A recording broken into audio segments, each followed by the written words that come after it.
Professor M.D. Srinivas, Padma Shri Awardee, a distinguished theoretical physicist and a leading scholar in Indian knowledge system, whose illustrious academic and research career spans nearly 5 decades. He completed his BSc Honours and MSc in Physics from Bangalore University and earned PhD Theoretical Physics from the University of Rochester, New York, USA in 1976. Scholarly journey reflects both scientific depth and profound engagement with India's intellectual tradition. Padma Shri Professor Srinivas served the University of Madras with distinction more than 2 decades as reader professor in the Department of Theoretical Physics, contributing significantly to the field of quantum optics and the foundation of quantum mechanics. More than 30 years, he was associated with the Center of Policy Studies, Chennai, as senior fellow and founder chairman. Under his leadership, the center has been instrumental in revitalizing Indian civilizational ideas and institutions, focusing on indigenous knowledge traditions in science, technology, and governance. A renowned authority on Indian mathematics, astronomy, and epistemology, Professor Srinivas has held several prestigious national and academic positions, including the Vice Chairman of the Indian Institute of Advanced Studies, Shimla, and the member of the Advisory Board on History of Science, Indian National Science Academy, Indian Council of Historical Research. In recognition of his outstanding contribution to education, research, and promotion of Indian knowledge system, he has conferred the Great Civilian Award, Padma Shri, one of the greater award. We are deeply honored to have Professor Srinivas with us today and extend our warmest welcome to him, sir. So good morning to all of you. I am grateful to Professor Ramadevi and the principal and faculty of Shasun Jain College. So happens that it's second occasion I am addressing a meeting here. We had a meeting on epigraphy and archaeology, where I also spoke something on the information concerning the 18th century data on villages in Tamil Nadu. So what I will do is the following. I will first say some conclusions about the Bharatiya Jnana Parampara, which is a much better word than Indian knowledge systems. Indian knowledge is a good word, like Greek knowledge, Western knowledge, but Indian knowledge system, etc. is somewhat new fashion and doesn't convey what it's supposed to mean. And its sources. Then some highlights of how this Bharatiya Jnana Parampara flourished in our country from ancient times in medieval times. More importantly, what we should know is it was very active. It was flourishing in late 18th century, early 19th century also. Then the main point I want to emphasize that though in the last 100, 150, 200 years, many Indian scholars have worked on various aspects of our Jnana Parampara, we really have not acquired that kind of comprehensive understanding of it. There are many gaps that we can reorganize our libraries in a different way, that we can make it easy for students, scholars to do. It's Arthashastra, it is Dharmashastra, it is Ganita, it is Jyotisha, Ayurveda, all sorts of disciplines. So they are all developed to a very high degree of sophistication in our civilization. This is my conclusions actually. And so this is what it is, and it has evolved, it has been defined over several generations, and it includes also the practices of various communities in India, of people, including the tribals, etc. There is one fundamental principle which is a common to all the Bharatiya Jnana Parampara, which is a certain understanding of the unity of all creation. I mean, this we emphasize in various sayings that this Vasudhaiva Kutumbakam or more Upanishadic sayings, things like that. So this is what runs through as a common thread. There is an understanding, respect, an understanding of the unity of all creation. Then, all through our history, this Jnana Parampara was innovated, studied, taught. There were ups and downs due to various political and other reasons. But these knowledge disciplines is what contributed to the great prestige enjoyed by India. India was really known as a land of knowledge and even more so land of wisdom. And it also ensured that India was a very important economic and political power in the world till 19th century. And it is true that in its long history, Indian knowledge systems or Bharatiya Jnana Parampara, we have taken a lot of ideas, particular techniques, some inspiration from some development somewhere, with all other civilizations and the Jnana Paramparas that we have interacted with. But it has always been, till 19th century, integrated with properly sort of reorganized and put in the framework of and the perspective of our Jnana Parampara. So we don't even notice what we had borrowed, etc. Though Indians were particular to acknowledge whenever they borrowed something. It's not like modern West, which tries to erase the source and claim in discovery, where the individuals are also encouraged to erase what they have learned from their teachers or colleagues and claim the discovery. We have a very different view on this. It's not that our people were not proud of what they discovered, but they were putting it that it comes in some stream.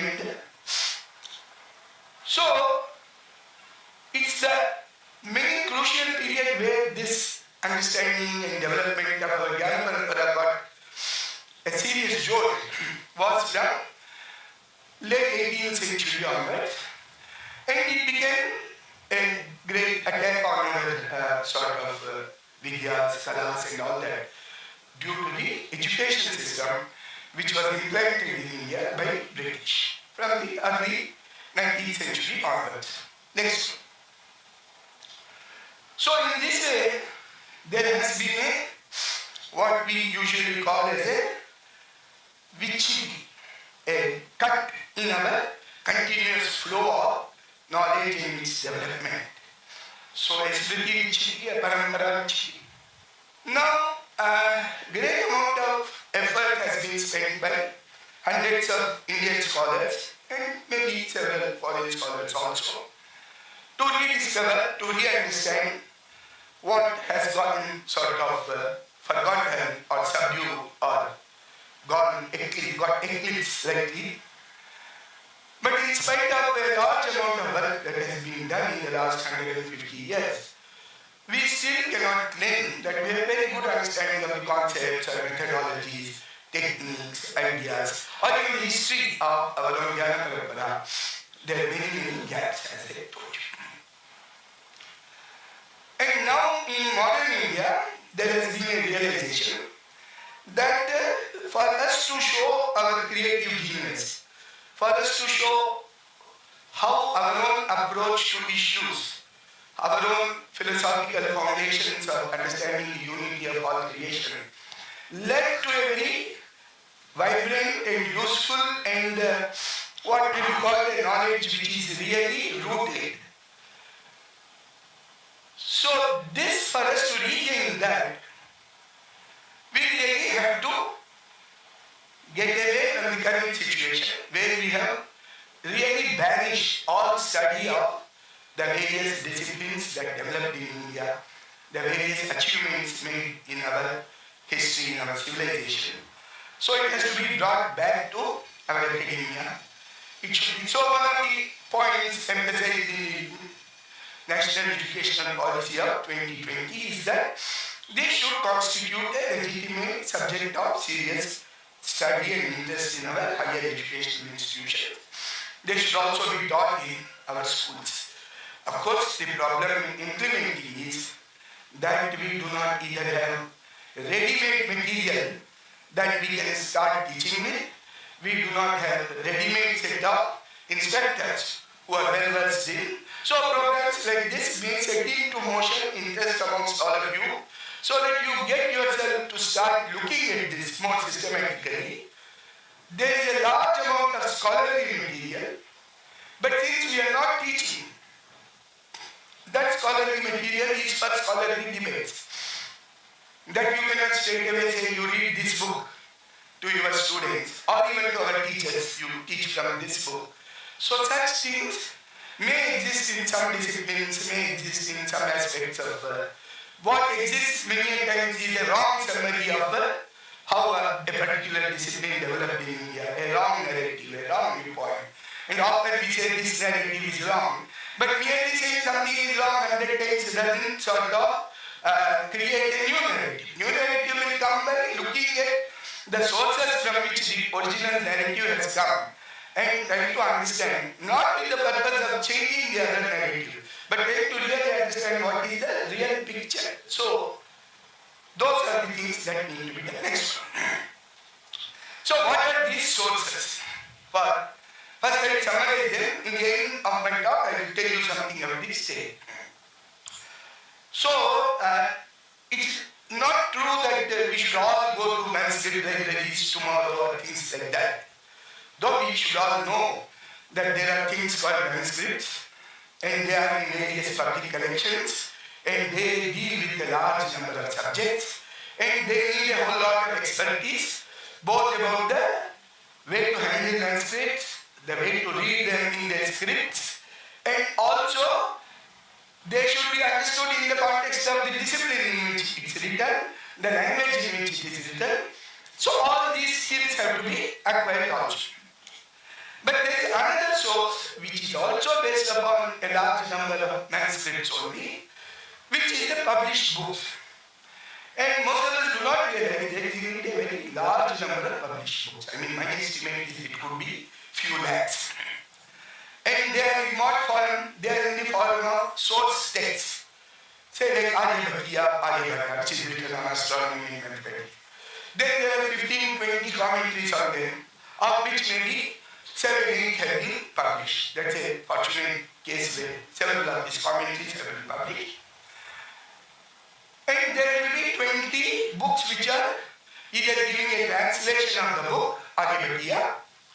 So these are all constitute the sources.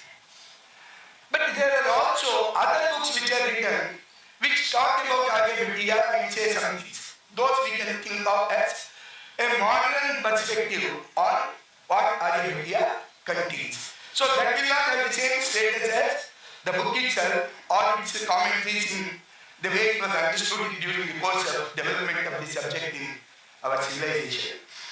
So these books are very important. But if you go to any library, you have to search for Aryabhata. Aryabhata will be somewhere, some commentary will be somewhere else, a translation will be somewhere else, if the library is good enough to have all such books. And these studies will be somewhere else. And works related to Aryabhata will be somewhere else. So that's the problem with that. Otherwise, this is a very accessible source. There is another thing called the web. And we have various sort of sources there. Most crucially, what is called the Internet Archive or the archive.org. But there also the same problem. People have blindly scanned the books in hundreds of libraries, both in India and abroad. But the way they have been put on the web is random. So Aryabhata itself may come with 20 different spellings in the English language. A-R-Y-A, B-H-A-T-E-Y-A, T-I-Y-A, T-E-E-Y-A, and B-A-T-A, B-H-A-T-A. So hundreds of words. And there can even be more worse things.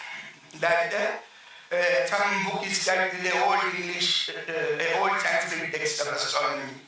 Something. So it has been just done as a job. And so, though if you just search on a language, go to Internet Archive, search on a language Sanskrit, you will see that there may be even 80,000 books of Sanskrit there.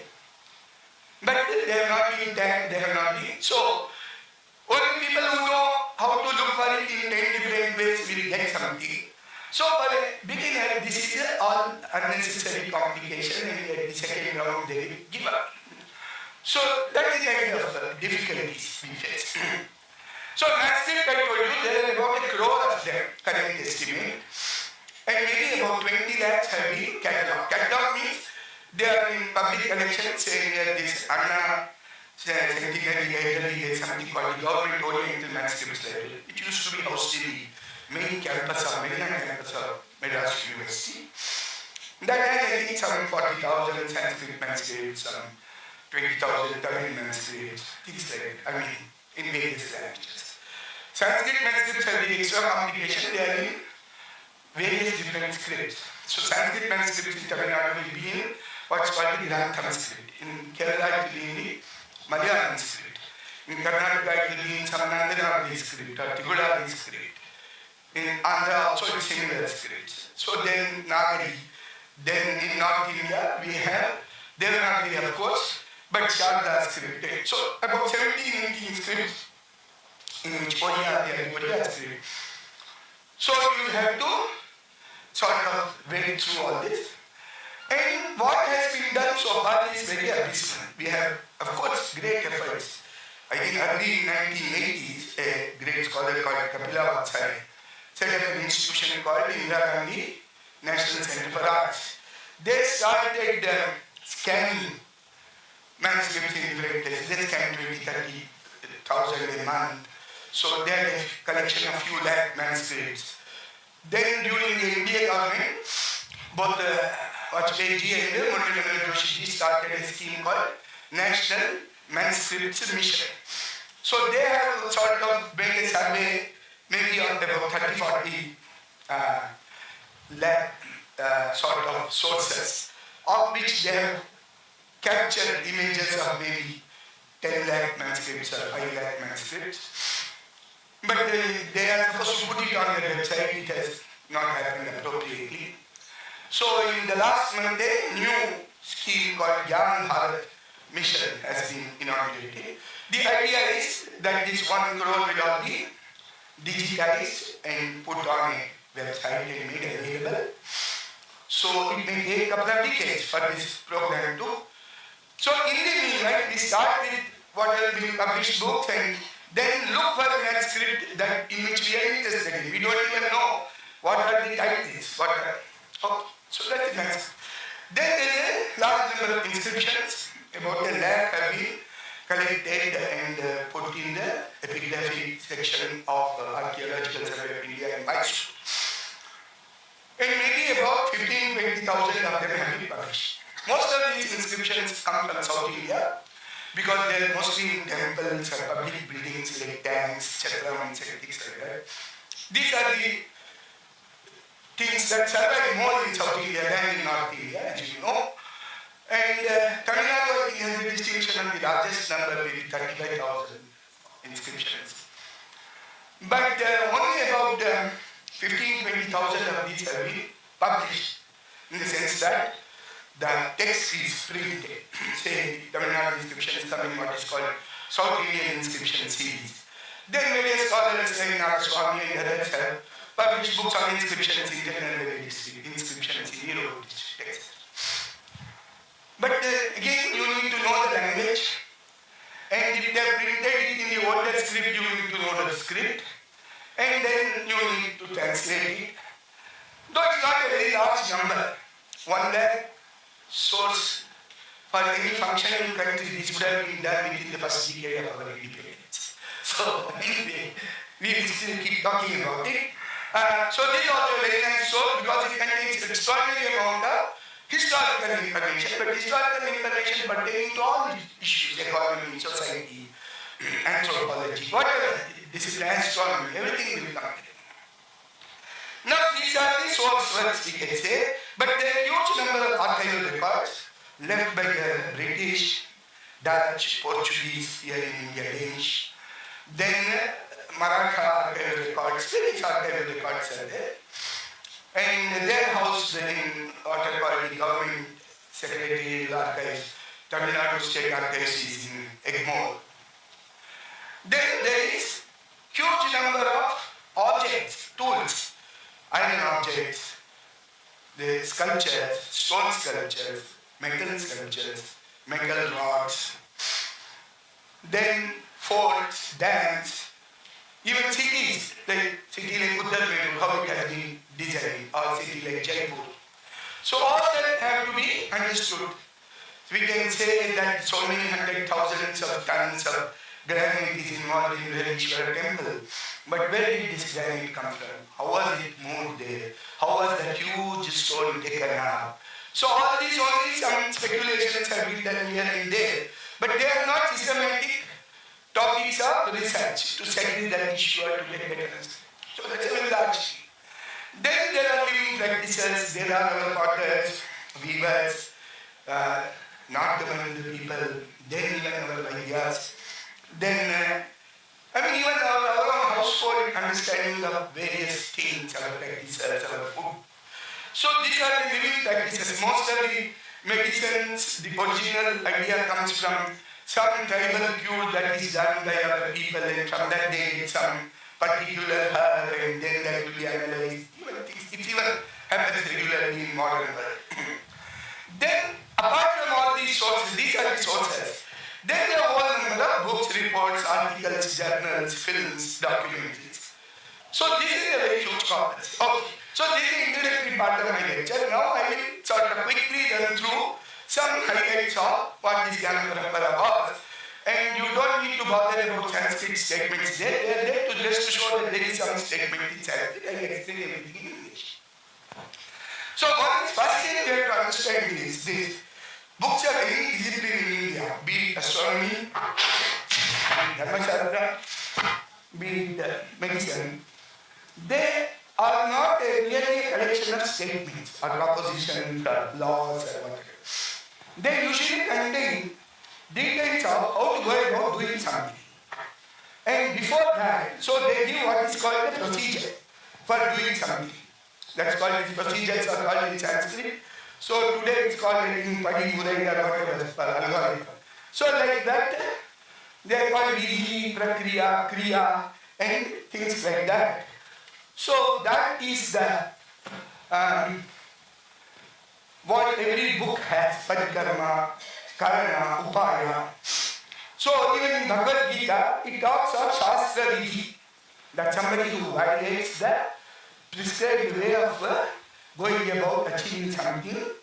That's what it is talking about. That he will neither succeed well in this world or in the afterlife. Next. So the book, if you start, in the beginning itself it will say, this is what we are going to do. So that is what is called the discipline's core purpose. So if you open a book of grammar in Sanskrit, it will say, we will teach you the proper words. So that is called Shabdanushasana, teaching the proper words. So how does it teach? Obviously it will not list them. It has to do some rules and all that. And so through these rules in India, the grammar teaching was to able to derive all valid words from these rules. So that's the kind of book of older books of grammar. The mathematicians called the discipline Ganita. Ganita means calculation, computation. So they will tell you how to calculate something either with numbers or with figures or with the algebraic quantities or related, etc. Astronomers defined their subject. Astronomy has three different disciplines. One is called Ganita Jyotisha, another is called Jataka. I will circulate this slide, you don't need to copy it. So I'll ask her to give it. So, another is called Jataka, another is called Samhita. So Ganita Jyotisha, that is the main part, that is called the Kala Vidhana Shastra. That is science of determining time. It's also the science of determining Vedya, the position, that means latitude, longitude, and the direction. So, Dik, Desha, Kala. And that's the main purpose of astronomy. But to know this, you use the motion of the celestial bodies that you see. So by looking at the pole star, you determine the northern direction. And similarly, by looking at the sun and doing some calculation, you get the latitude, longitude, like that. So astronomy is that. The ordinary physicians also, they say the purpose is to restore the health of a person whose sound's health has gotten certain imbalance has occurred in it. And to maintain a healthy person's health. So, swasthya, rakshana. And then the restoring the balance of somebody who is not healthy. So they got medicine science for the dog. And further it has to know the properties of various kinds of materials, whether they are tree products or whether they are animal products or whether they are chemicals. And then also know the way our body interacts with them, and also know the nature of the balance and imbalance of our body. And then all this will happen. So, the ways these disciplines were approached was that each discipline had a direct bearing on practical life. So, what we call Vyavahara in Sanskrit. And therefore, the success of a text was in success of the procedures that the text is saying, not in the theories that the text is propounding. Of course, those procedures are based upon certain generalizations that we make, certain theories that we make about the world. But the success is in the way that procedures work. Next one. So, before the great science of language, one of the earliest disciplines to develop in India, developed along with the Vedas. Different versions of the Vedas called the Padapaka, Kramapaka had to be developed. And in that first, the sounds of Vedic corpus got analyzed. So those are contained in texts called Prakishakya or Shiksha text. Let's go to the next one. So they classified the sounds that are used in the Indian languages, especially the Sanskrit language, depending on the place that sound arises and the effort that you make. So I will remove this Devanagari, I put this in English now. So only it's in diacritics. So A is a vowel, it comes in the throat, so it's called a Gattara Tankya sound. A is just the long version. Similarly, E occurs in the palate, it's called Talaraja. U occurs in the Murdhanya, top of the palate. Fourth is called dental, that is, the teeth is involved like Ra and Ta, Tha, Da, Dha, they all use our teeth. So like that, U are the by the lips. And consonants, as you know, are classified as 5 cross 5 in all Indian languages except Tamil. Tamil has only Ka, for in the script, and it has also the Ja sound in speaking. Similarly, Cha, Ja, Nya, Ta, Da, Na, Ta, Da, Na, A, Ba, Ma. And these are classified as voice, unvoiced. Ghosha is the Sanskrit term. The voice, unvoiced is the current term in phonetics. And then these other sounds, Yara, Shasha, Saha, they are in between, they are called approximate significatives in modern. They are called Ushmana in Sanskrit. So everywhere, the location and the effort. So these are called the stops, Ka to Ga, Ka to Ga. And then the nasal sound, then the approximate. So this was a very scientific classification of all the sounds. And as you know, in India, the alphabet came later. We were not emphasizing what is called literacy. We were an oral civilization, and so it's the sound that mattered, and sounds were classified. Then representation is a way of representing them, and it varies from script to script. So these Indian scripts actually arrive by this exact characterization of the sound. Therefore the script is together with the sound. And it is not an alphabet. Alphabet word means starting from alpha. Alpha to zeta or whatever. Those were the Greek letters. Those 26 letters or 25 letters of Greek represented something like 40 sounds. Similarly, the corresponding Latin alphabet A to Z also represents some 40-45 sounds. There is no similarity in their occurrence and all that. So most of our teaching in English will be how to pronounce a word and how to spell a word. No relation between them. There is no such problem. So the Indian script, that's why it's all adopted all over India, what was discovered perhaps in 6th, 7th, 8th century before the Common Era. We have records of inscriptions which are the, we have of course the Indus Valley inscriptions which are the deciphered.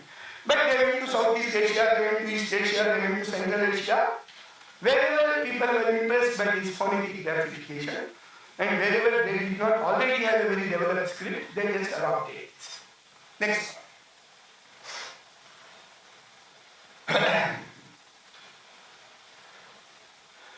So this Ashtadhyayi of Panini says, we will teach words by what are called a stem and a additive or a prefix. So Prakriti, Pratyaya. That's how words are formed.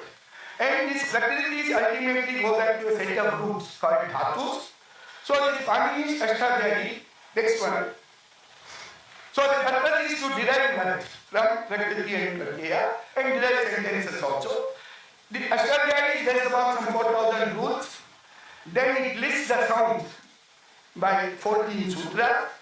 Then it has a set of 2,000 verbal roots. So Gacha comes from Gam Dhatu. All forms of the Gam Dhatu are by various pratyayas and things like that. So this is the sort of thing that Panini sort of put together. And by these 4,000 rules, which is almost like a collection of computer programs today, you can derive all Sanskrit words. And then many of the techniques that you use in computer science, like several rules are there, how to order them, how to sort of do a recurrence with them, the same thing has to keep repeating, and if there is a conflict, how to resolve. So all those things were discovered, and how to write a rule in some sort of a programming language.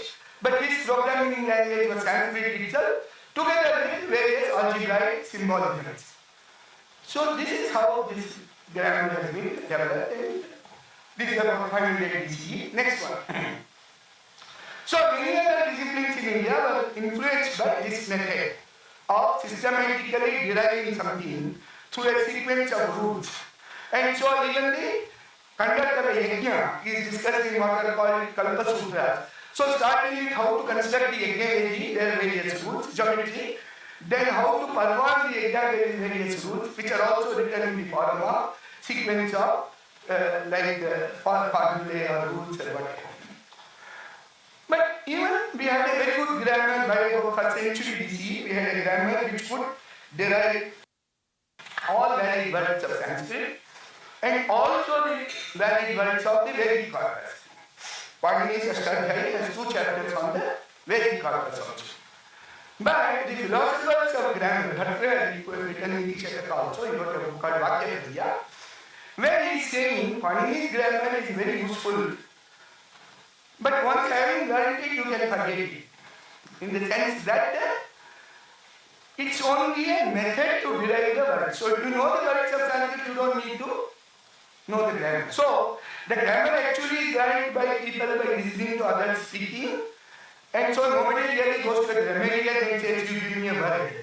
So that understanding is etched in our sort of memory by generalizing from the way others speak, and by knowing from our teacher how these words are formed. And so he is saying it's just a upaya. And his commentators explain that one can use Panini's grammar. There are several other grammars written in India. And there is a very famous Jain grammarian called Hemachandra, who wrote in the 12th century a huge work called Shabdanushasana, which is a very useful thing. I mean, one can follow that instead of Panini.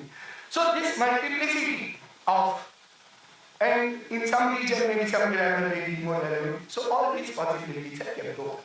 So this is the way theories are formed in India. Next one. And in 6th, 7th century, the Chinese scholars were very keen to study the Buddhist texts of India. They came to India. And before even coming to India, they learned Sanskrit. So this person Yi Singh, who comes near the end of 7th century, he learned Sanskrit in Sumatra, Java. That's where Sanskrit was taught also for 6 months. Then he came to India. Then he was here for 4 or 5 years. I think he was here for 24 years, 671 to 695. And he has discussed again about how Nalanda is and all that. So, but he is saying this grammar is revered in a very large region. From the western part of Uzbekistan or something like that, to the end of Vietnam, including whole of India and the rest of Southeast Asia and West Asia. And he is referring to India the celestial storehouse of knowledge, and referring to China as the divine land. So this is the respect that Indian knowledge, Indian civilization had. Next. So now we come to how knowledge is acquired. So this is discussed in a discipline called Nyaya and Vaisheshika. And there, the methods for knowing, of course, is our experience or our visual or oral or perception, as they call, from senses.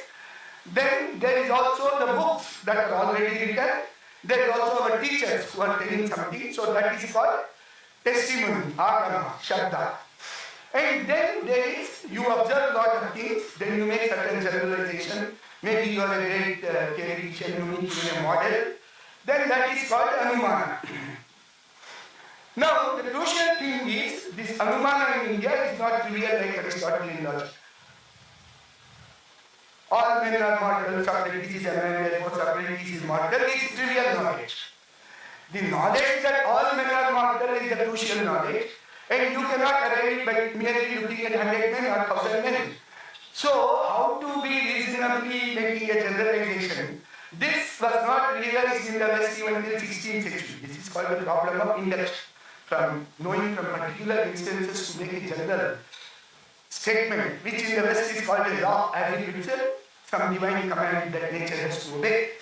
So to do that, a huge amount of evidence is needed, and even then your generalizations may not be valid, and your theories need to change.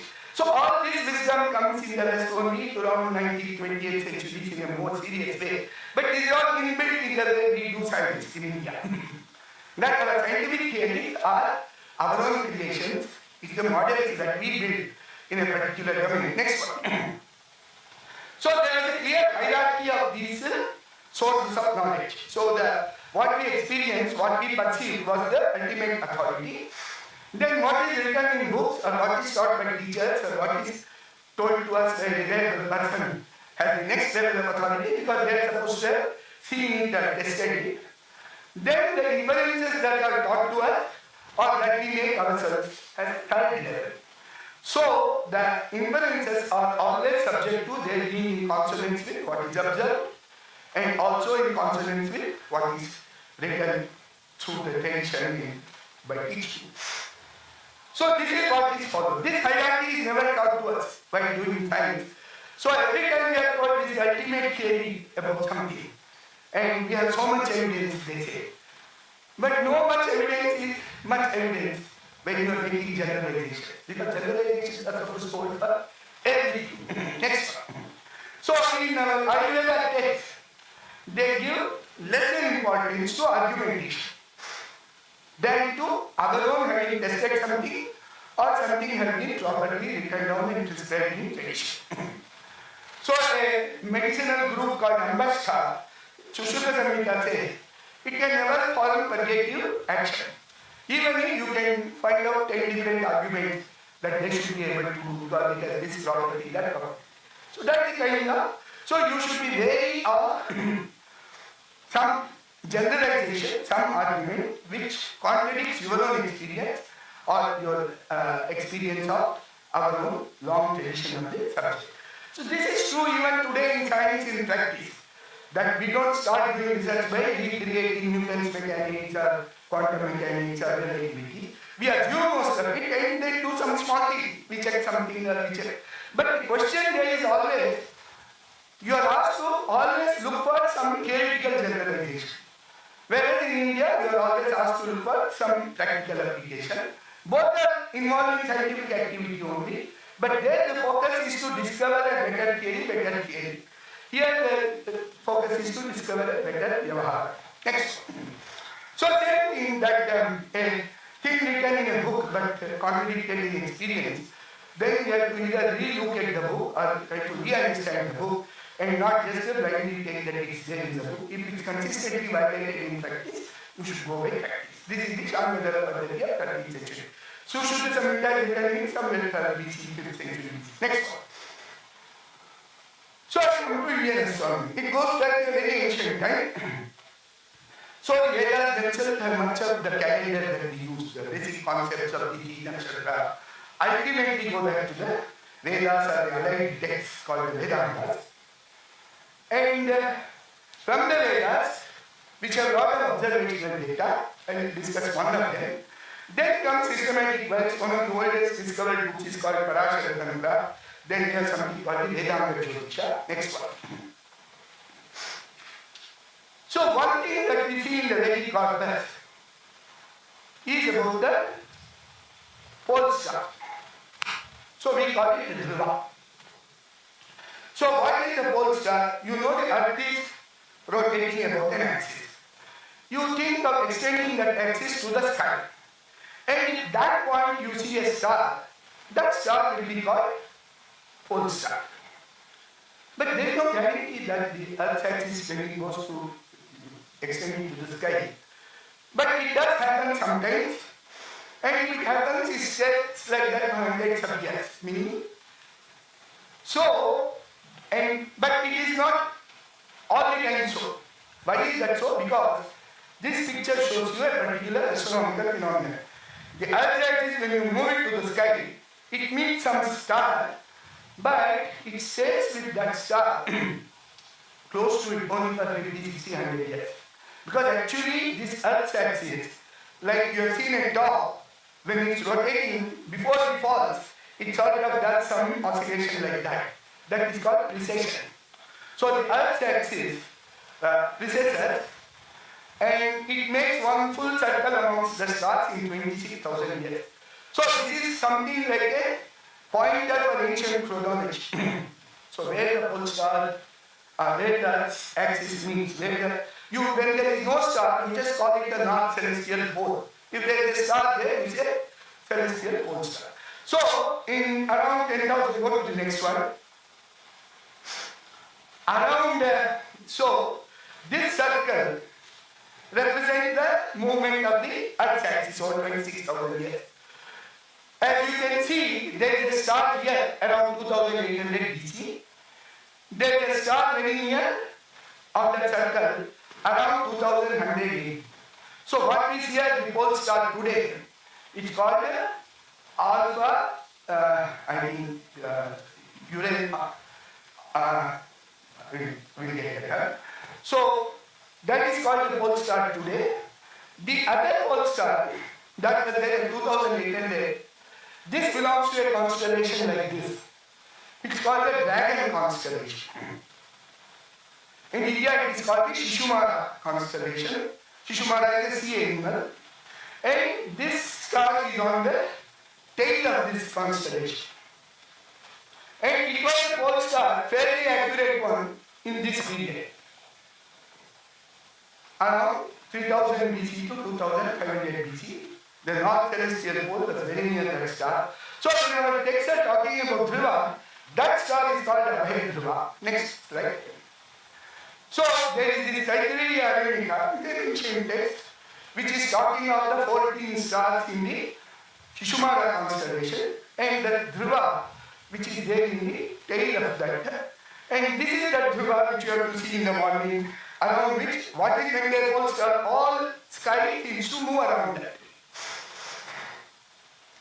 And it's also there in a text called Brahmanda Purana. Puranas are supposed to be explaining what is there in the Vedas. In order to understand Vedas, a more easier access is through Puranas. So this information, Taittiriya Aranika was printed 200 years ago. Till somebody wrote an analysis of this Taittiriya Aranika and Brahmanda Purana in 2011, Professor Rangal in Bangalore, we had forgotten this. Though this memory of Dhruva had become so etched that it's all there. So every text has this memory of Dhruva, that it's a fixed star in the sky which doesn't move. So there is a lot of ancient literature which is talking of even Dhruva is moving. So this would have happened after 2200 or something. That star which was Abhay Dhruva is going around the next pole, celestial pole that comes, which is shifted from there. So this is one of the facts which is very important for dating Indian history.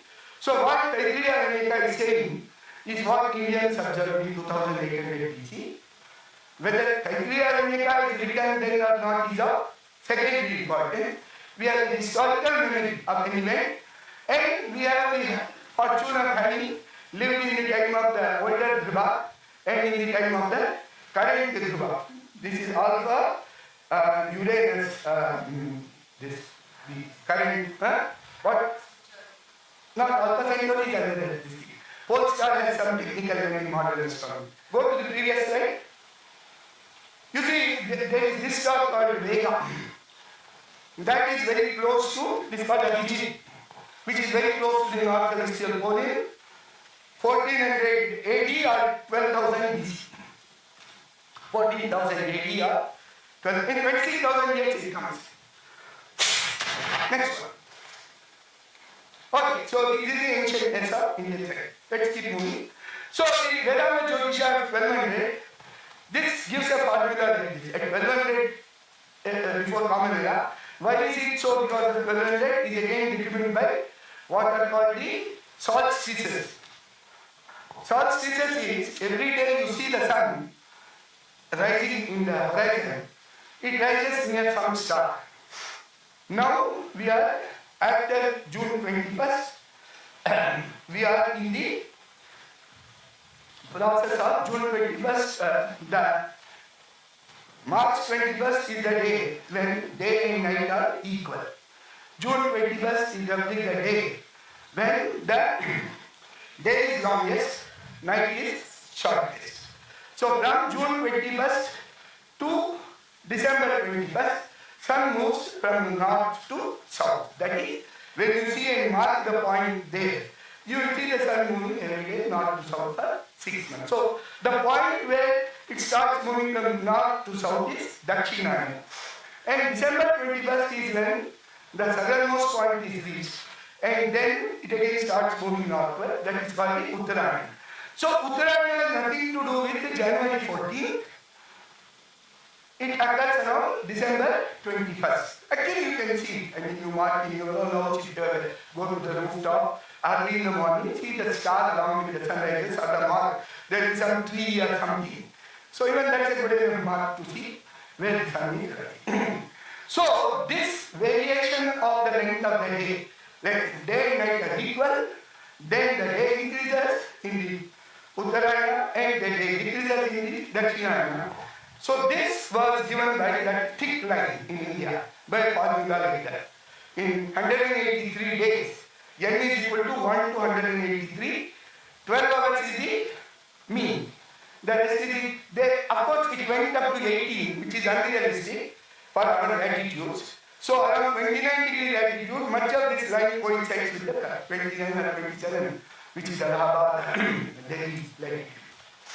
So this is a formula given in Vedanta Jyotisha. So this is like an algebraic formula. It is stated in a verse, but it's a linear relation between two variables T and N. T is the time of the day and N is the number of days elapsed since equinox. Next one. Then we have what are called the Shulva Sutras, which are the most ancient texts of geometry. They tell us how to construct Vedis for performing yajnas. So these Vedis involve exact constructions also, approximate constructions also. Then there are other texts with the Garidiya Jyotisha, then we come up to Pingala's Kanda Shastra. Go to the next slide. So this Bhaudaya Shulva Sutra, the bottommost statement there is what we today call as the Pythagoras theorem. That it says that the square of the diagonal of a rectangle is equal to the sum of the squares of the two sides. The area formed by the diagonal of a rectangle is the sum of the area formed by the two sides.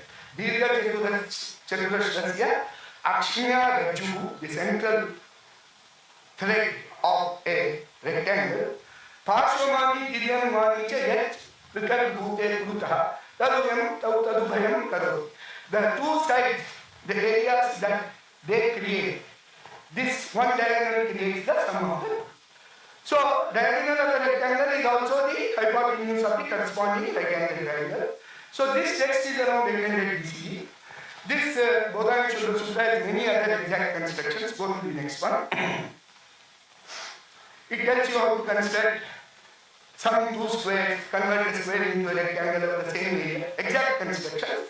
It has also approximate construction, things which cannot be done by what we call ruler and compass. It used a thread and a peg. Even today we can demonstrate it to children in our schools how these are done. So it had a value of pi which is around 3.08, as you know 3.1415, etc. It had a value of square root up to approximate to 6 decimal places. So all these kinds of things were there in the Shudra Sutras, calculations even in fractions, etc. Next one. Now this is a statement in Pingala's Chanda Sutra, written 300 BC. Chanda Sutra deals with the prosody, Chanda. And in Sanskrit, the basic units of Chanda is the short syllable called Lagu, long syllable called Guru. So each meter, line of the meter, is a sequence of Lagus and Gurus. And so Pingala is also describing several mathematical problems of sequences of L and G. So if you think of L as 0, G as 0, L as 1 and L as 0, G as 1, these are binary sequences. So it is discussing many properties of what are called the binary system of numbers that we use today. This is such algorithms are given by Pingala in 300 BC. So I'll just explain the next one. The problem is, go to next slide, and just put the explanation of Pingala Sutra Pare Purnamiti by Halalika in his commentary. Next slide. So this is a diagram. It's called Meru Prastara by Halalika. This is to tell you, in a sequence of n letters involving only L and G only, how many sequences will be there which will have, say, some given number, R, L. If it has R, L, then it will have N minus R, G. So that is what is called the binomial coefficient, NCR. So how to find out these binomial coefficients? He is giving an algorithm for that. Write 1 on top, then write 1, 1. Then all the next rows are created by adding one more cell. But this is the sum of these two, this is the sum of these two, this is the sum of these two, this is the sum of these two. So that is the rule. Pare Purnamiti explains that. And that's a reference relation among binomial coefficient. NCR is equal to n minus 1 CR minus 1, that's n minus 1 CR. So this is what it contains. So today we know this triangle, it's called Pascal's triangle in India, as Manjul Bhattacharya says. So it's called Pascal's triangle in India. Pascal discovered it in 16th century, the Arabs had it around 12th century, the Chinese had it around 9th century, we had it around 12th century before the common era. Next one. So we have this place value system. What is place value system? If you say 132 as a number, it means 1 into 100 plus 3 into 10 plus 2. That is the decimal place value system. So we used to name numbers in the decimal systems in the Yajurveda, all powers are 10. Even today when we name numbers, we say 3242. Then this 0 comes over a long sequence. Even Pingala has the word Shunya as a symbol in dealing with some computations. In the philosophical works itself, we start saying that a line placed somewhere and moved somewhere else has different values. So this has become that each place has a different value, becomes a part of explaining something. That the same woman in relation to one is the mother, in relation to other daughter, in relation to other sister. So this is the same way 3 occurring in the middle is 3 into 10. 3 occurring in the end is only 3. So this is philosophical ideas are explained in the text. So by the time of Aryabhatiya, whatever we calculate with numbers was done with this place value system with 0. And 0 and negative terms numbers were used as legitimate numbers by Brahmagupta in Brahmasutta Siddhanta in 628. Aryabhata also had 0 in his book, but when 0 was discovered, we don't know. But in inscriptions, 0 starts appearing from 9th to 10th centuries onward. In Southeast Asia, 0 starts appearing in inscription, which was influenced by India in 7th century. Next one. So, this method of calculation, which simplified division was the most difficult thing. And without the place value system, knowing division is very difficult. You have to keep successfully subtracting only. So it went to Western Asia by mid-7th century.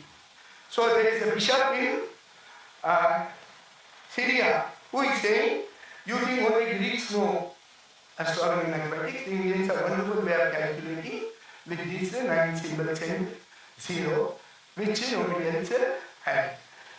And that this simplifies everything, and arithmetic can be taught very beautifully to children, was noticed, and this Ibn Sina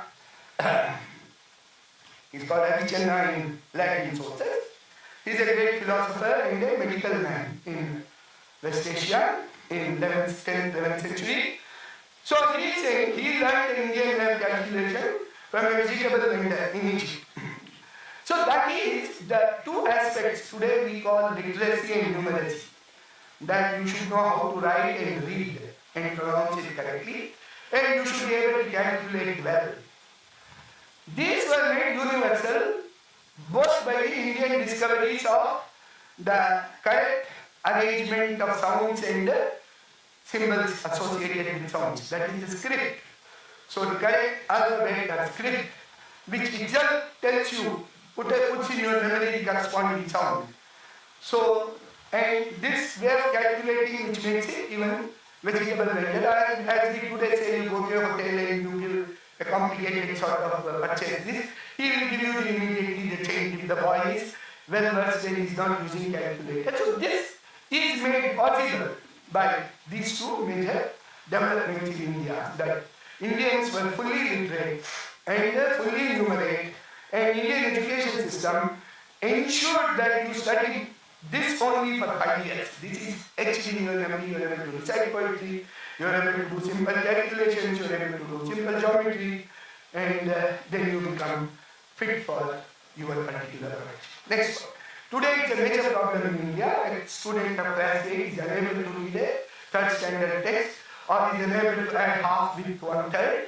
But this wouldn't have happened 200 years ago in India. Now, this Indian texts were written in the verse form or also in the sutra form in a very terse way. Why? Because it will enhance by remembering it. You don't need to carry books with you to do various things. So for that, a way of denoting numbers as language phrases had to be found.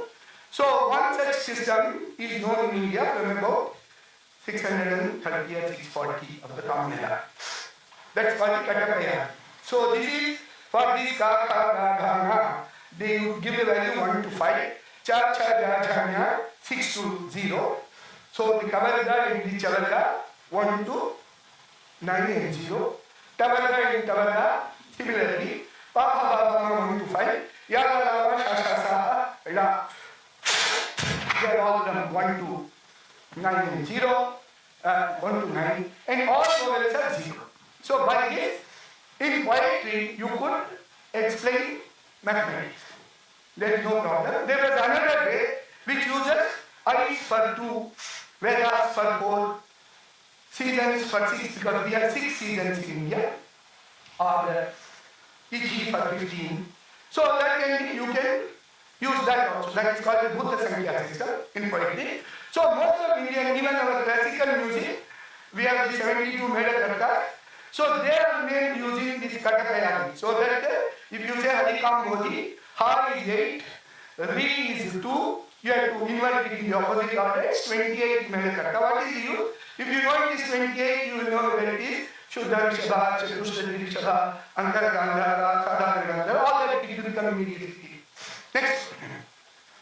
Now, in Tamil language, unfortunately, we do not have this entire 25 consonants. We have lesser number of them in speaking and even lesser number in writing. So the Tamil astronomers discovered a different system. Because you have to teach things in poetry, in Tamil also. So this is called the Uyirelithu system or the vowel system that was developed in Tamil astronomy. It is found in a 12th century book called Chudamani Udamudya, written by Tirukotiyur Nambi from southern Tamil Nadu. It is not the same Tirukotiyur Nambi to whom Ramanujacharya went. It is about 100 years later. So the vowel A is 1, A is 2, E is 3, E is 4, U is 5. So up to I 1 to 9, our free view for 0. So only this vowel have number, all consonants have no relevance. And then you have to write them in the reverse order.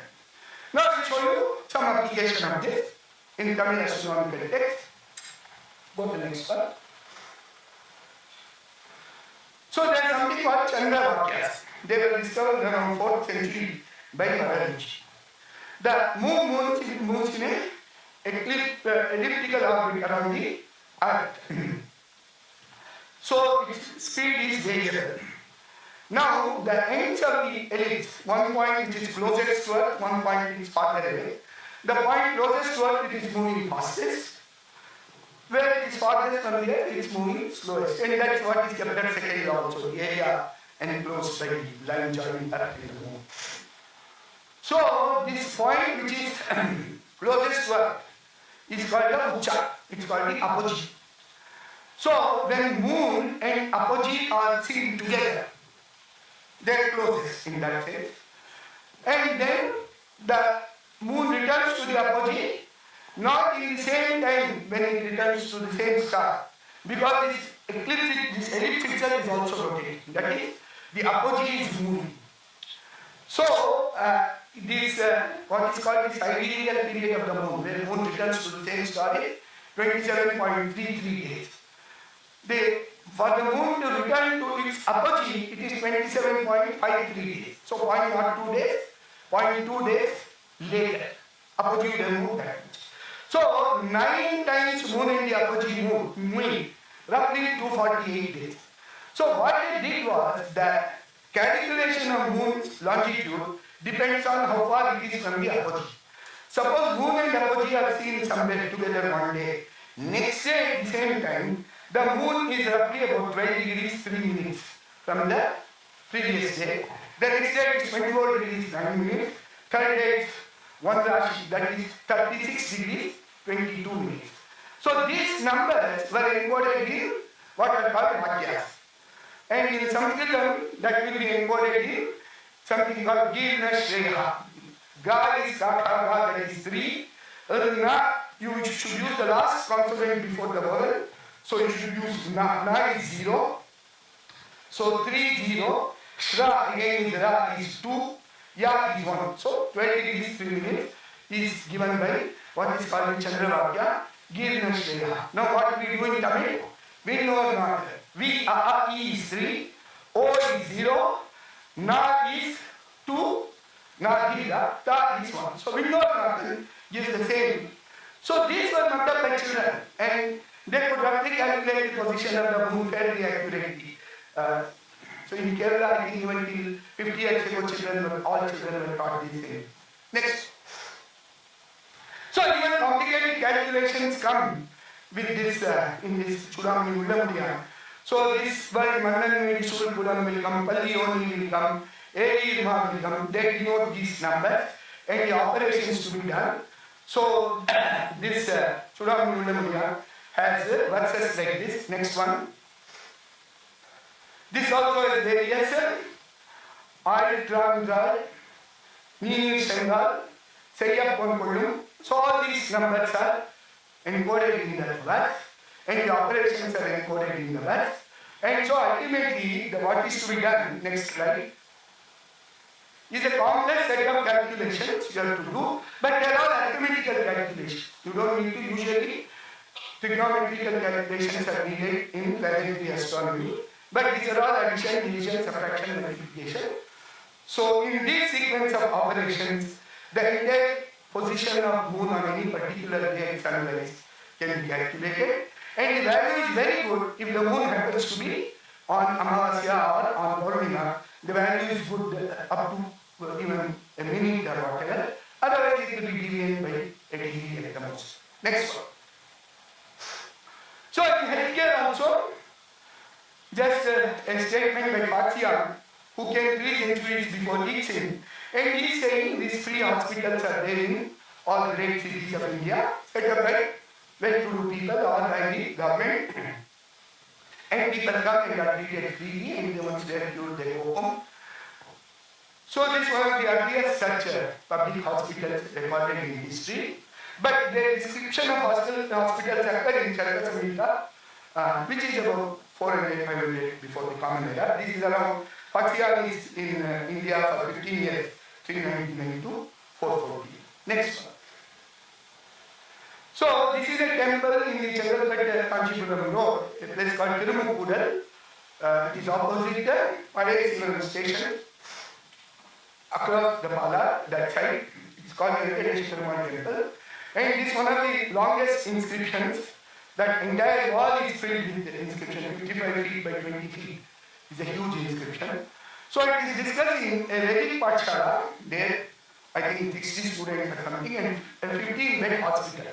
This is of the time of Veera Rajendra, who ruled from when Rajendra won his son in 1063 to 68. Next one, 60 scholars and 15. This is the inscription. Next one.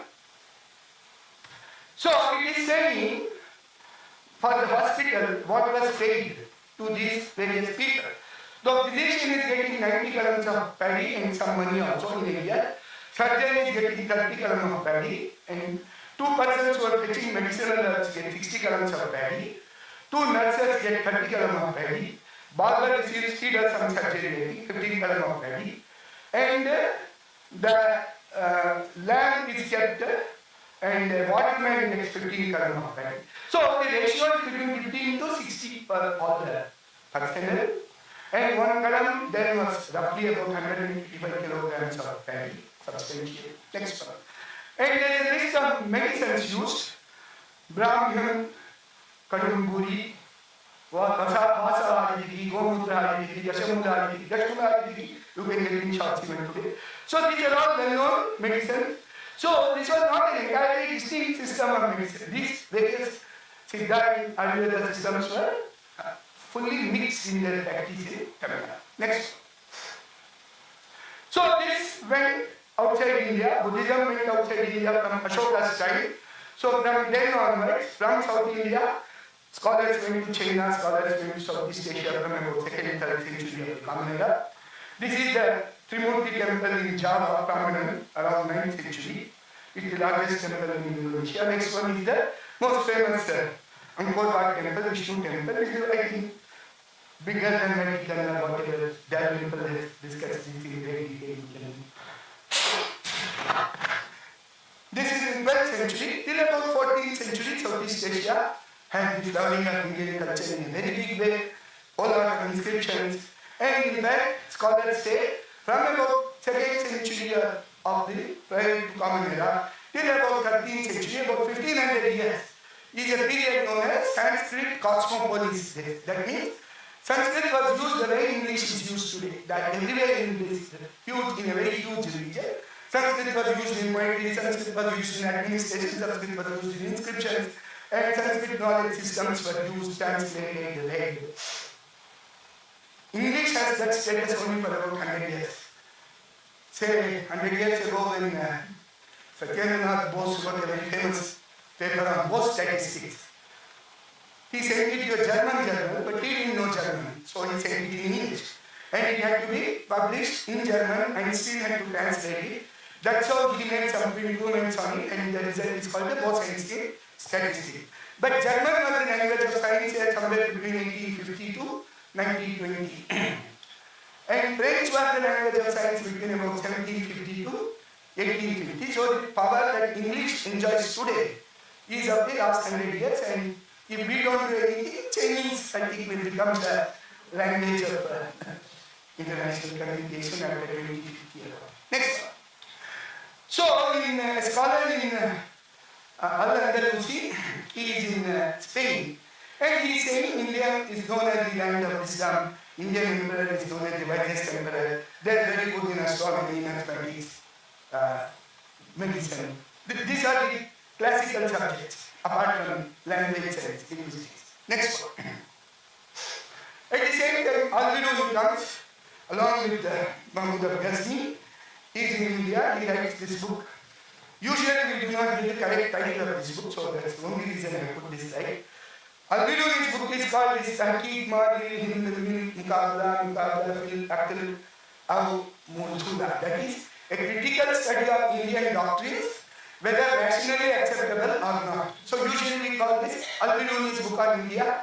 Indica it is called, even the title of its English translation takes it Indica, because it was one German who translated this book first into German and then into English called Edward Sachow. So it is true that Al-Biruni was very curious about Indian science, but his purpose was to critically analyze Indian science from his own perspective. What fits rationally as he thinks with what he knows and does not fit. Next. So the medieval period was also things were continuing, though India was no longer politically united as a civilization. Different parts were ruled by people who might not have contributed to the sort of growth or flourishing of Indian civilization. The rest of the regions continue. And this school of astronomy in Kerala starts around 1250 and goes on till 1820-30. And it has great achievements. We'll just recount two and then I move on to the current situation. Next. So what is this infinite series that Madhava discovered? So it's called calculus. All these come from what is called calculus. All these arise in astronomy. Madhava was basically an astronomer. And many of these series were later rediscovered 300 years later in Europe by Leibniz, Charles, Gregory, Newton. So these series are all known by their names and not by the name of Madhava. And till about 30-40 years ago, we were not really aware of this, but now we are quite aware. Say, Ramanujan wrote some very similar series in early part of 20th century, and they were used to calculate pi correct to 1 billion places. Because pi is something where you cannot predict what is the next decimal place. You are actually calculating each decimal place. Next. They also came up with, in Kerala people came up with the correct model of planetary motion, which we now call as Kepler's model or Copernicus model, Tycho's model. So what is the difference between these models? That as we see, we cannot measure the distance of the stars. We only see the stars moving in the background of the planets moving in the background of the stars. So you can say they are moving a particular sequence of points, dot them around the stars. So you know sun goes around in a particular path that is called ecliptic. Other planets move in a different inclined plane in circles. That much of you know. Now these two planets, Mercury and Venus, they show a certain difference. They go both above and below the plane in which Earth and Sun move around each other. And they go also around the Earth or around the Sun, depending on where you are observing. So this period and this period are different for Mercury and Venus, whereas it is the same for other planets, Jupiter. Because Jupiter, Saturn and Mars, they are outside of the Earth's orbit around the Sun. Next slide. So if you from Earth what you see Sun going around, this Mercury, Venus which go around the Sun are carried around the Earth, then Mars, Jupiter, Saturn. So Mars, Jupiter and Saturn go around the Earth, they go around the Sun also. But Mercury and Venus go around an orbit around the Sun. And therefore, that period of going up and down, that 88 days, is different from the period of their going around the Earth. They go around the Earth because Sun goes around the Earth as we see. So this is 65 and 88. Venus also 225 days. So from this, we are concluded. Go to the previous slide. It says, it's important so I should read it in Sanskrit. The orbit of the Earth is not enclosed. Means Earth is not, the orbit of the Earth is not swallowing these two planets. Tato Bahideva, Tato Bahideva, Sadabhu. The Earth is always outside the orbit of this planet. So this is the difference between heliocentric and geocentric astronomy. This is what Nilakanta discovered in around 1500. Okay, next one. Next one. So in history of astronomy, we have this whole lot of important names continuously from 1300 BCE to 17th century. So the Greeks, then there is a big gap, then Copernicus, Tycho, etc. in Islamic tradition. So Nilakanta around 1500 had the same model numerically as Kepler had in 1610, which is the beginning of modern science. Similarly, Mahavira had all these calculus, etc., which is indispensable for us. Oh, now we can move few slides. Let us move all this. We don't need this. Let us go on. New poem. Okay, I think I can keep going. So now we come to 19th century. India had a flourishing science and technology. So this became more commonly known after this book was written, published in 1971. This is a recent edition of 2023. Next one. So these 5 observatories were erected by JC, who was a king from about 1707 to 1743.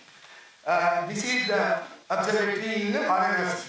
It is next to the Shasun Ghat. It is called the Monument Ghat. So what was said in the 18th century was these were built during the time of Akbar. And Jaising, I think, improved them. That was a very good point for observation of stars in the sky. Next one. So this is the one that we know. This is called Jantar Mantar in Delhi. This is where the protests in Delhi occurred. So even yesterday when people wanted to protest on the smog in Delhi, in India, they were asked to go to Jantar Mantar. But what Jantar Mantar contains is this observatory that Jaising constructed in 1725 or something like that. This is the main one, the sundial, Samrat Yandra. It's about 100 feet high. So, and he has about 100 instruments which he himself devised, huge ones. Next slide. Crucial thing is the accuracy of this is what is called 1 second of the arc. That means if you see a celestial object through these, the openings given in these instruments and graduations used there, you use degrees of course. 1 degree is divided into 60 minutes. So the accuracy is up to 1 minute. And that is the maximum accuracy you can get in classical astronomy. That is astronomy using human eye as the observer. If you use a telescope or an electron, whatever other instruments that you want as the observer, then accuracy can be. So but he had the best as far as the classical astronomy. Of course, telescope had come about 100 years earlier in Europe. Next one. But Jaising also wanted to improve the older Indian texts.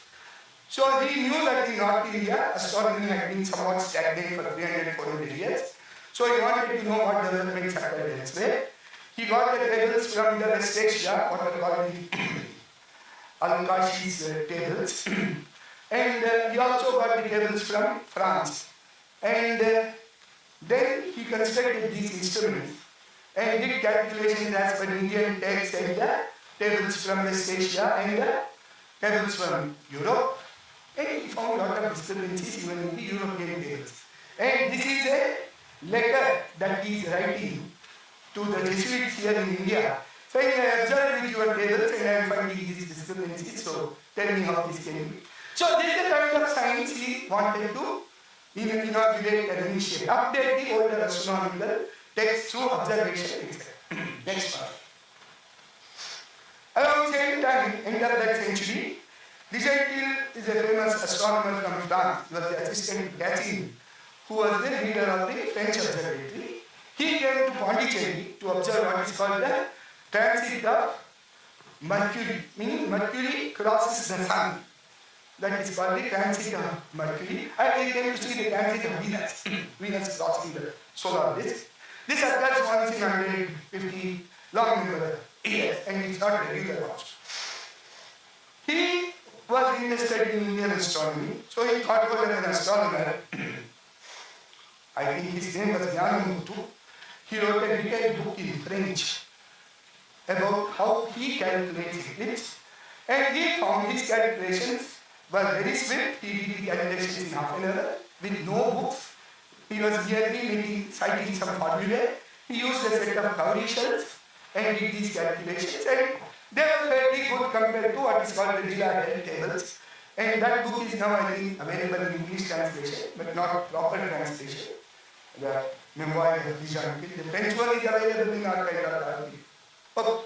So in Pondicherry, these Tamil astronomers, as they call them, but Deschantil is calling them the Brahmin astronomers. And what doesn't matter, both they can play, every people can play.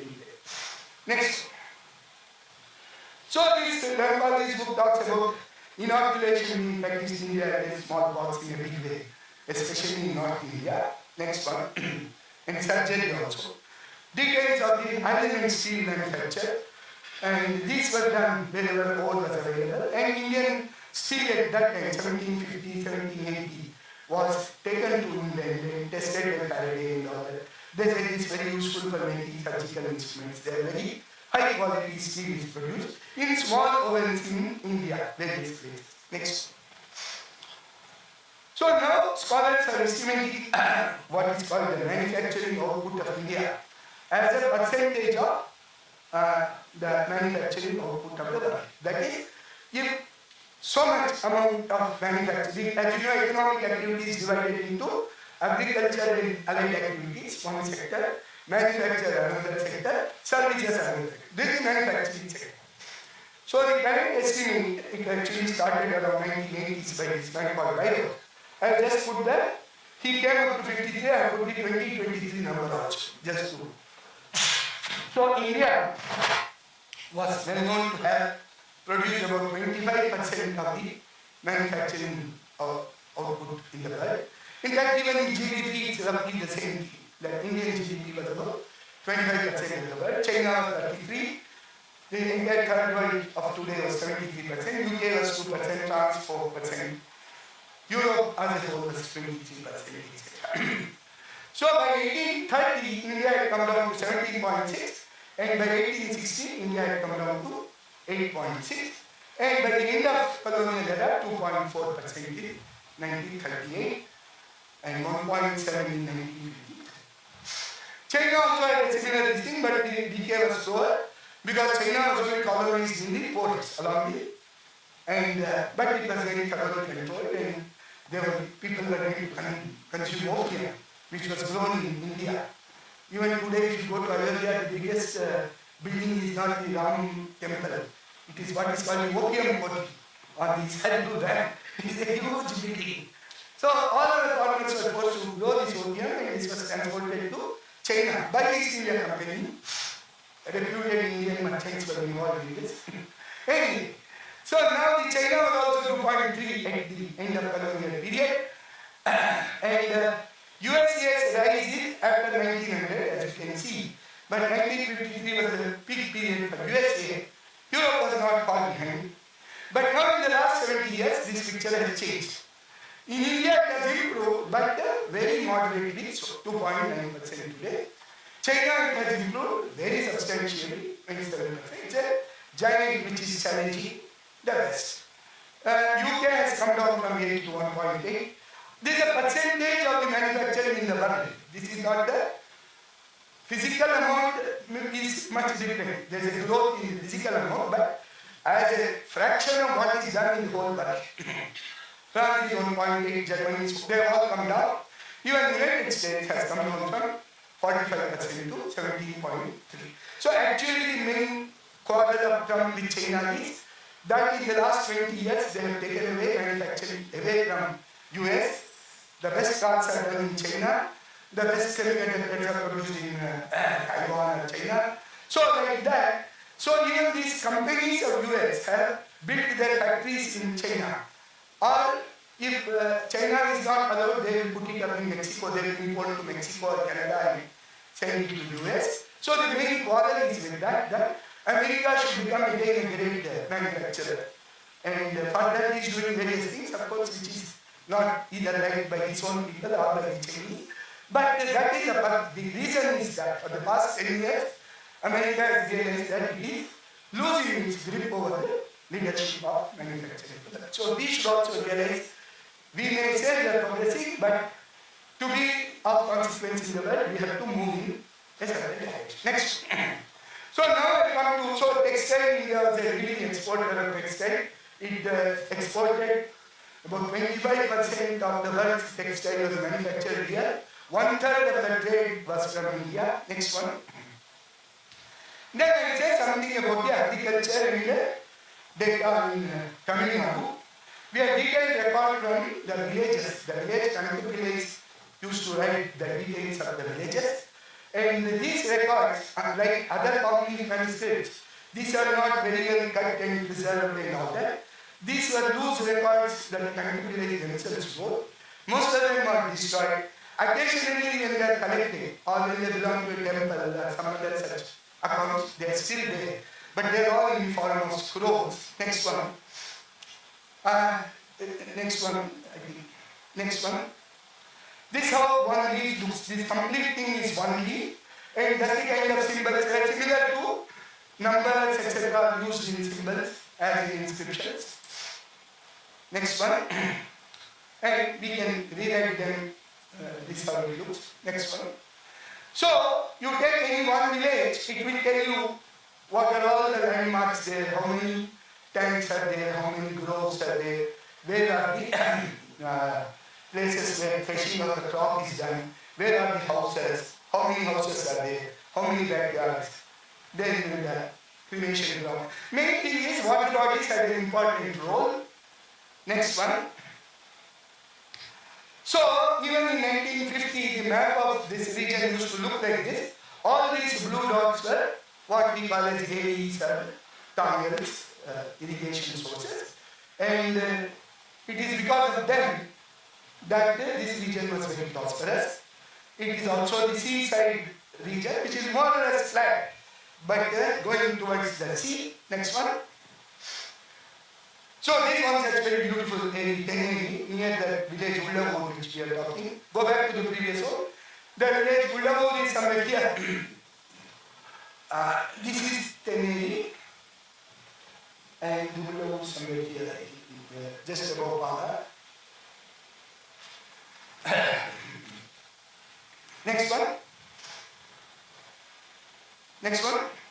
So these were the areas of that place, and these are still today functioning, but alright. Next one. This is the module there. Next. And so, Generate as a whole about 13% area for water bodies, which is high, 17% area for forest and wood, which is high, and therefore the productivity was high. Next one. And in fact, such systems are there in Karnataka, Andhra Pradesh, even Rajasthan, Madhya Pradesh, Gujarat, this. So the main thing is they arise by a very beautiful and systematic understanding of the topography of the ground.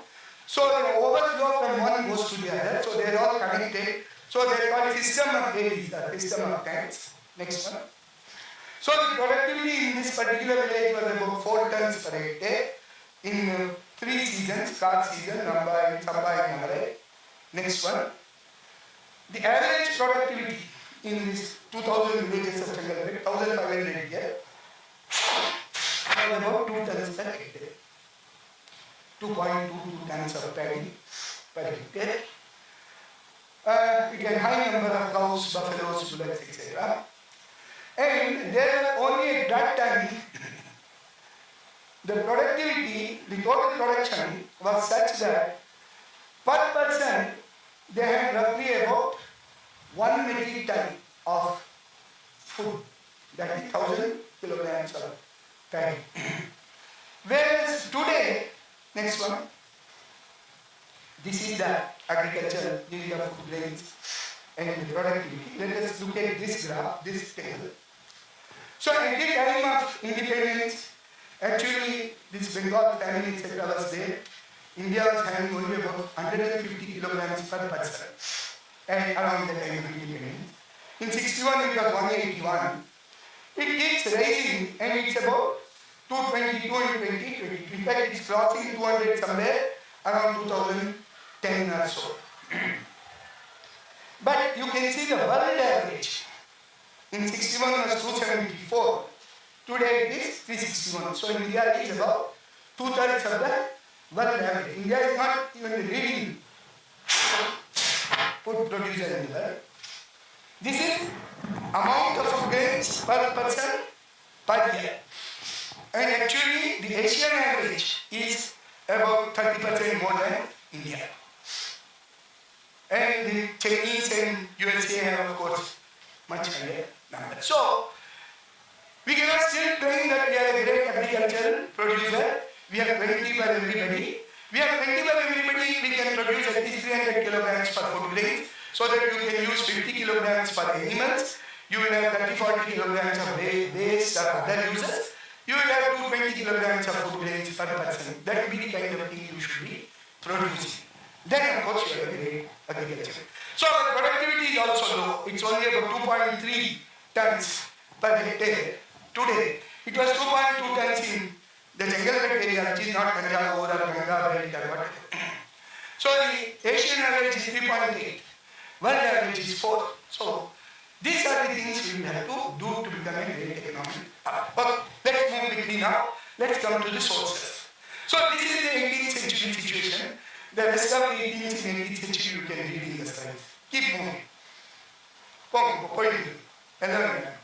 Let's come to the sources. I will spend 5 minutes to 10 minutes on the sources. Education also we can skip. We don't need to.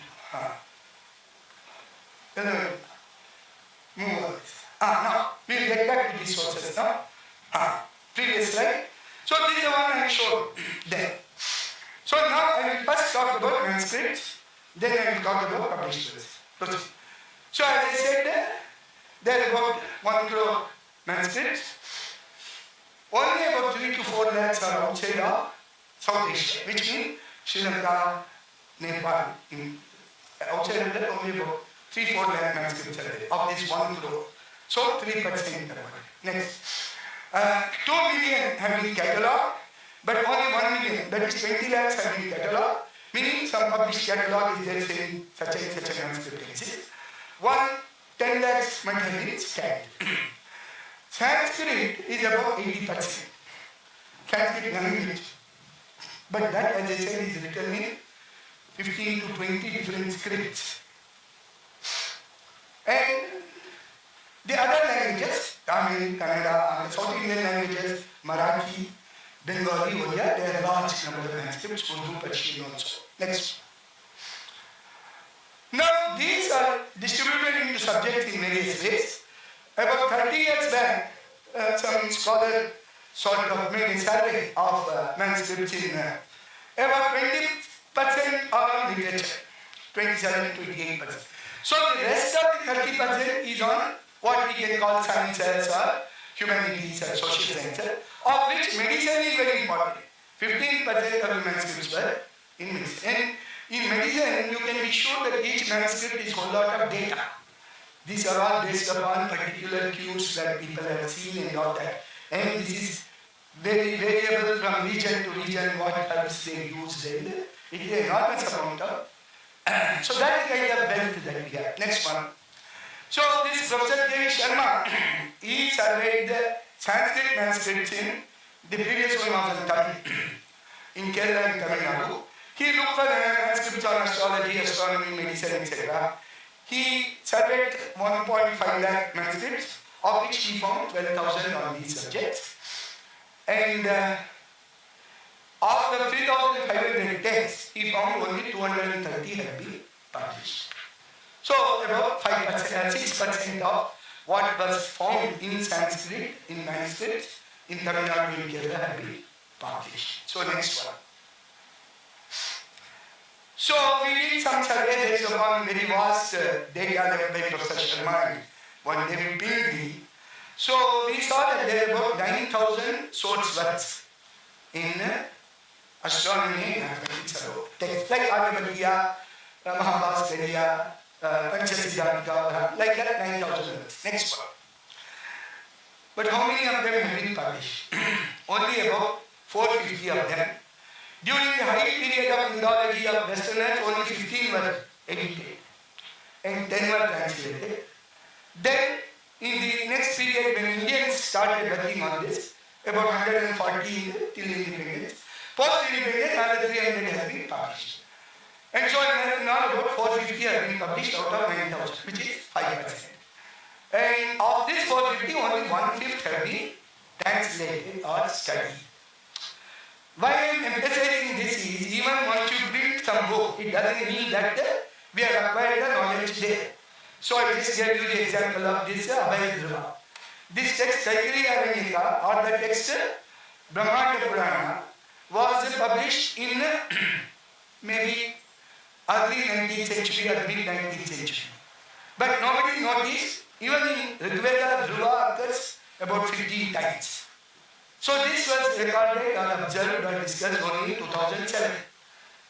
Similarly, this Nilakanta's planetary model, the text Tantra Sangraha and the Aryabhatiya Bhashya were published in 1950s.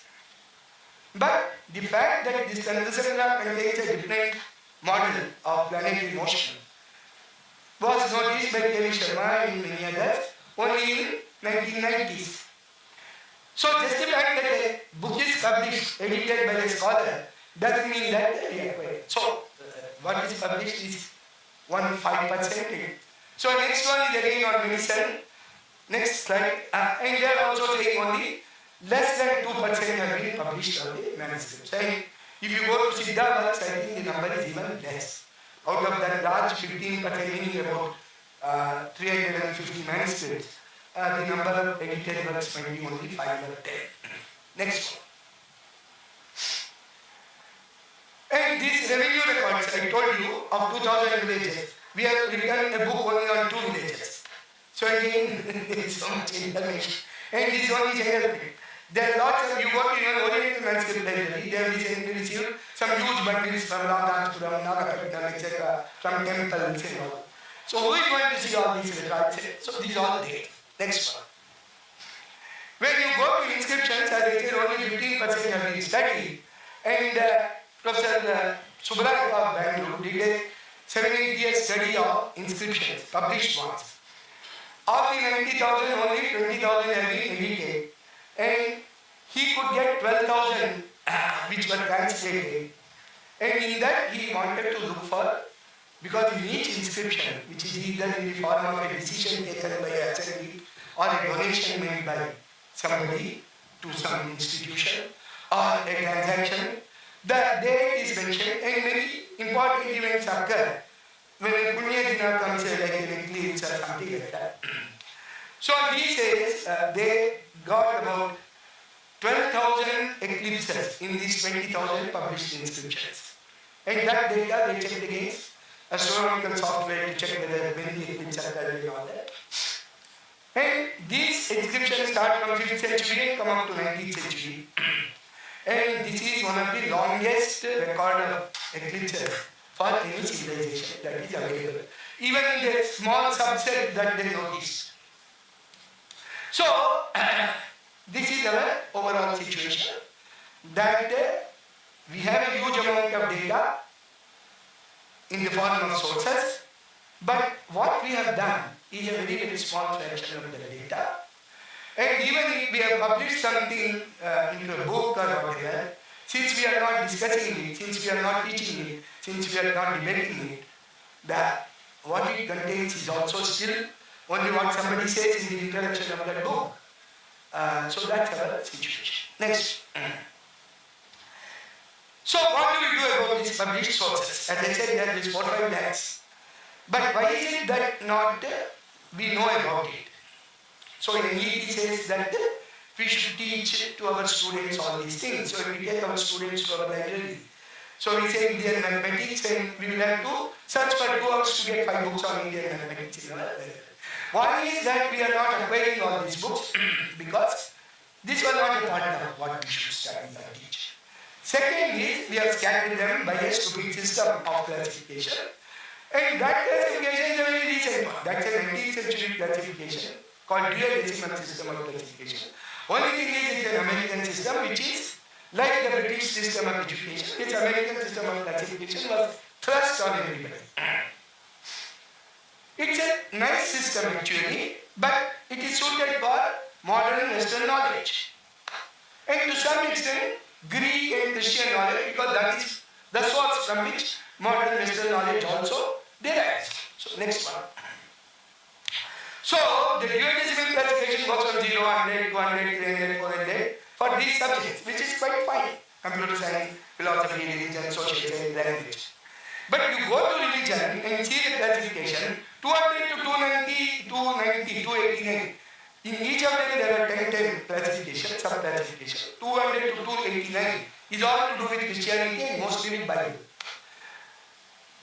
where will you put Rigveda? First of all, you don't even know whether Indian religion is a religion in the sense they think. But anyway, what they do is, in 290, go to the next one. So in 290, all other religions than Christianity have to be accommodated. And so there is Islam, there is Buddhism, there is Shintoism, there is Confucianism, there are African religions. So South Asian religion is 294, and Hindu is 294, and the Hindu scriptures is 294.559. Rigveda will come in 294.5921. Meaning, basically what has happened is, we are at some corner of the Indian classification of knowledge. And so, that if you Rigveda is only on one known Shaka and Samhita, recently some other, I think the Shaka has been, Samhita has been discovered. So Yajurveda has itself 5 shakas, Samaveda has 3 shakas, like that. And there are so many Brahmanas, there are so many Aranyakas, then there are all these, what are called the Parishishtas. They are all to be classified and you do not have space. And our librarians also will not know because the catalogs themselves do not list what Indian titles are. And similarly, you go to philosophy, Eastern philosophy has only one number. You go to literature, all Sanskrit literature will come in 891.4 or something like that. And under East Indo-European Celtic cultures, all South Indian will come under 894 point something. And most librarians don't know. Mahabharata will be sometimes put in literature, sometimes it will be put in history, sometimes it will be put in ethics, sometimes it will be put in ancient classics. Then some book written by somebody, Peter Brooks made a film on Mahabharata, a book on that. That will be placed next to Gita presentation or something. So we don't know what is genuine, what is source, how it is. So this is the main problem. And go to the next one. So it is inconsistent. It is mixing up modern studies with sources, and it gets scatters the books across the whole library. Next one. So we should go to the traditional Indian classification and also find a slot in a library. 2 things have to be done. So traditional Indian classification is this 14 Vidyas. So basically the Vedas, the Vedangas and the Upavedas, they constitute these 18 Vidyas. So from that we should find a system. Then there are some modern disciplines also which we have to accommodate in that as Indian knowledge and say.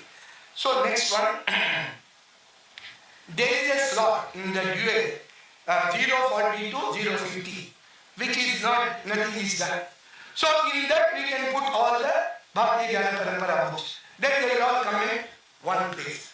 And so those 9 major classes we can use. Go to the next one. So this Veda, Ityasa and Purana, Ityasa Purana means Ramayana, Mahabharata, Bhagavata and the Ashtadasha Mahapuranas, other Puranas. Then Darshana means the Shad Darshana, Vaisheshika, Nyaya, Sankhya, Yoga, Purva Mimamsa, Uttara Mimamsa. Then Vedanta, Uttara Mimamsa itself will have 10, 11 subcategories. Sampradaya means there is a modern Bhakti Sampradaya. Modern meaning from medieval period there is a even antique classical period, Bhakti Sampradaya. Then there is the Shaiva Sampradayas, Vaishnava Sampradayas, then there is the Sikh Sampradaya, then modern Sampradayas, Swaminarayan, Bhakti Vedanta, Ramakrishna Paramhansa, Arya Samaj, so all that. So these 4 are the basic, what can be called, I mean in a loose sense, scriptures. They are not scriptures in the sense of the Western thing. They are philosophy and religion and the fundamental study of what is the purpose of life and how that relates to all other material activities also. Not merely how to attain Brahman, but how to live well in the world such that you move on a path to attain the ultimate end.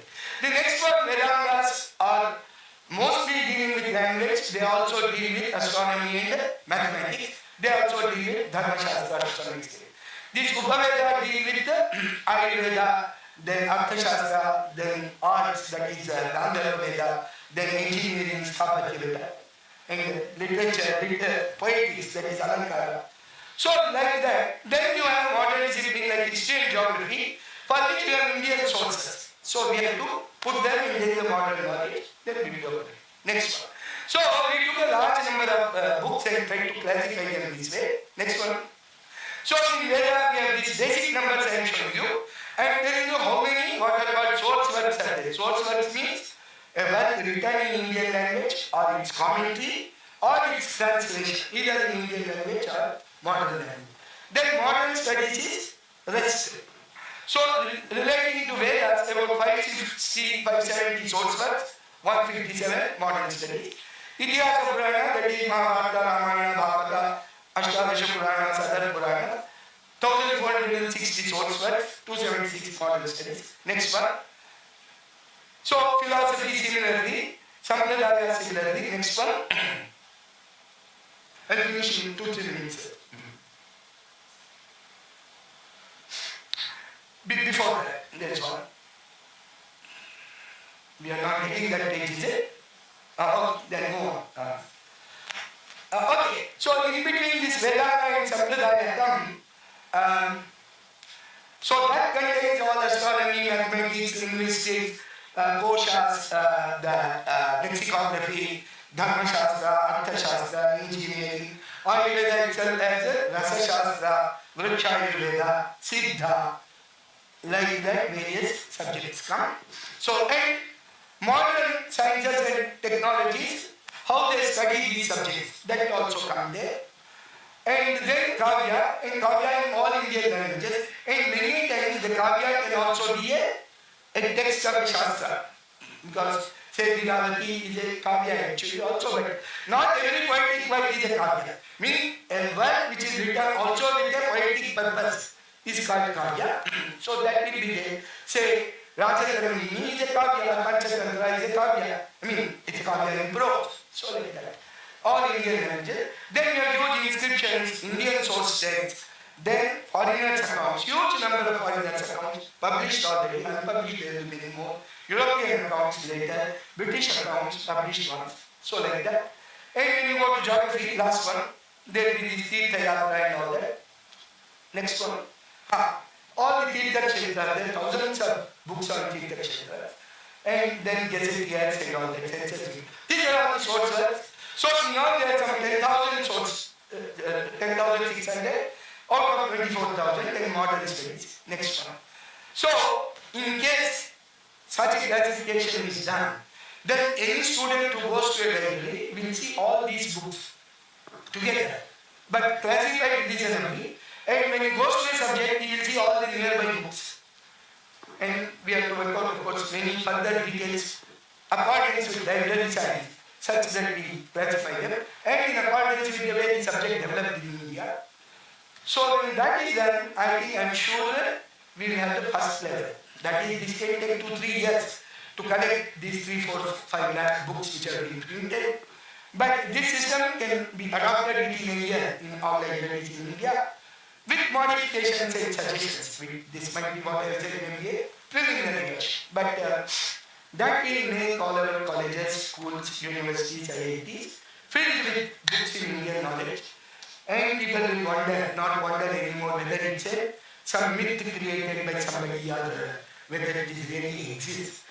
And there are libraries like Professor's Library which are writing 50,000 books, which they have themselves classified in some similar scheme. But only this, we have gone into the library science of it and have done some more sort of things to suit. And a system which doesn't disrupt the rest of the library and bringing Indian knowledge together. Next one. So, the last slide also is not coming. No.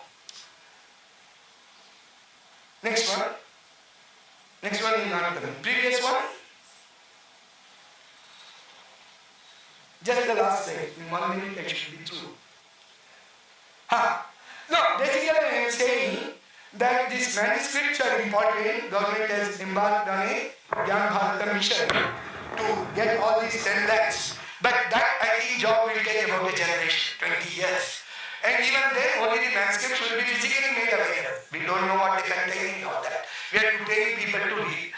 But these 4-5 lakh books will get made available, and we start teaching these subjects on the basis of available source texts, not merely foreigners' summaries. We don't teach Indian history from Cambridge History of India or Vincent Smith's History of India, something like that. Or we don't teach astronomy from some book by a foreigner, or even an Indian who might not have seen all this.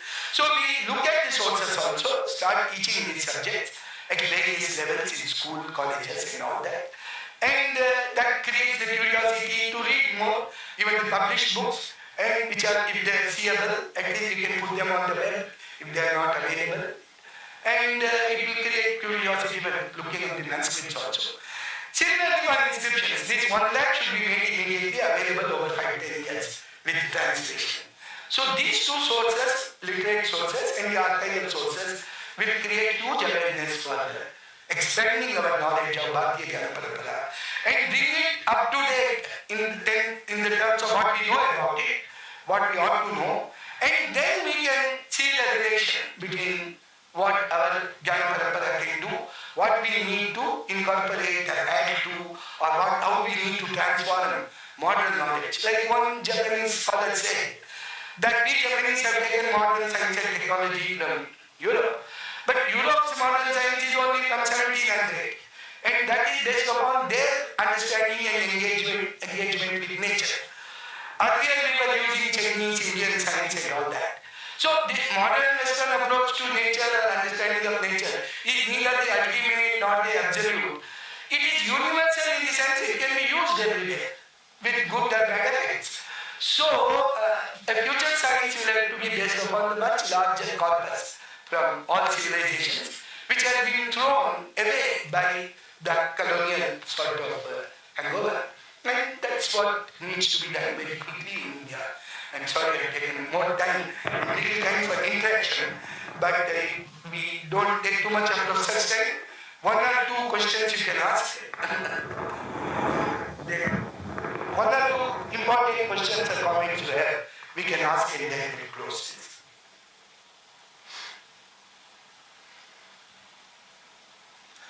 You can take care of the slides and any questions you have, you can send it to me by WhatsApp or email. I'll be happy to answer them. But take a look at the slides also so that you feel the importance of this subject as it is going to evolve in the next